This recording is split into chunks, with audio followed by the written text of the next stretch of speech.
Welcome to electronicsforyou.com's DIY project videos.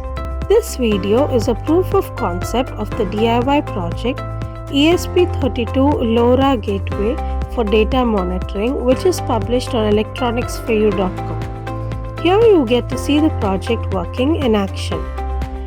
Seeing that this project works would give you the confidence to invest your time and energy in developing it. Let me explain key parts of the project that you will learn more about while working on it. This project is done on an ESP32 which is connected to a UART LoRa radio. It can help monitor data in every 10 seconds. The components we need here are an ESP32 module, LoRa module and antenna, breadboard, data cable, jumper wires and power supply. Interested in making this DIY project? Refer to the URL below for the complete circuit diagram and detailed project overview.